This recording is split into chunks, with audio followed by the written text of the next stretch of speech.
నేటి నుంచి బండి సంజయ్ ప్రజాహిత పాదయాత్ర కరీంనగర్ పార్లమెంటు పరిధిలోని 7 సెగ్మెంట్లలో పర్యటన. ఏం చేసినావు నాయన? అయ్యా బండి సంజయ్ గారు మీరు ఏం చేసిరని ఏంది ప్రజాహిత పాదయాత్ర అంట. ఎవరి కోసం ఏం చేసినావు నువ్వు కరీంనగర్కి? కరీంనగర్లో వచ్చినటువంటి ఈ 5 సంవత్సరాలు నువ్వు ఎంపీగా ఉన్నావు. ఈ 5 సంవత్సరాలు 5 రూపాయల పనులు చేసినావా? ఎంతసేపు ఉన్న మసీదులు తవ్వుతా, వాడిని తవ్వుతా, వాడిని గిలుతా, వీడిని గుద్దుతా, ఏది చేయకపోతే గుండునేసి గోడకేసి గుద్దుకుంటా, ఇది తప్ప నువ్వు ఏం చేసినావు చెప్పు కరీంనగర్ ప్రజలకు? ఎంతసేపు ఉన్న హిందుత్వాన్ని రెచ్చగొట్టి దాన్ని మాత్రమే నువ్వు ఓటు బ్యాంకుగా మార్చుకుంటున్నావు తప్ప కరీంనగర్ ప్రజల కోసం నువ్వేమైనా చేసినావా? ఏమీ చేయలే. గతంలో వచ్చినటువంటి స్మార్ట్ సిటీ వల్లనే నిధులు వచ్చినాయి.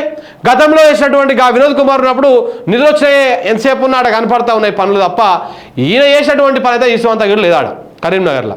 మరి కరీంనగర్ ప్రజలు మళ్ళొకసారి ఆలోచన చేసుకోవాలి.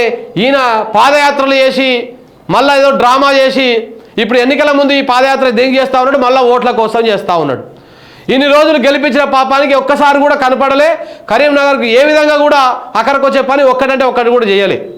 పోనీ ఆయన నమ్ముతున్నటువంటి ఆ హిందూ మతము మన గుళ్ళ గోపురం ఏమైనా కట్టినట్టు అవి కూడా లేవు. ఎంతసేపు ఉన్నా మాట్లాడాలి, దాంట్లో ప్రచారం చేసుకోవాలి, దాంతోపాటు మనకు ఓట్లు రాబట్టుకోవాలి. అంతకు మించి ఏం లేదు. నేను పుస్తలతాడు అమ్ముకొని ప్రచారం చేసినా అని చెప్పిండు. పుస్తలతాడు అమ్ముకొని ఎన్నికల్లో పోటీ చేసినా అన్నాడు. ఇవాళ 100,000 కోట్లకు మరి ఎట్లా ఎగబాకినావు? ఏ విధంగా ఎగబాకినావు? సో కాబట్టి వీటి గురించి మాట్లాడాల్సినటువంటి అవసరం ఎంతైనా ఉన్నది. నేటి నుంచి అంటే బండి సంజయ్ పాదయాత్ర చేస్తుంటా. కరీంనగర్ ప్రజలు ఒకసారి తెలుసుకోరి. ఏం లేదు, అంతా ఉత్తకథనే ఉంటుంది ఈయనది.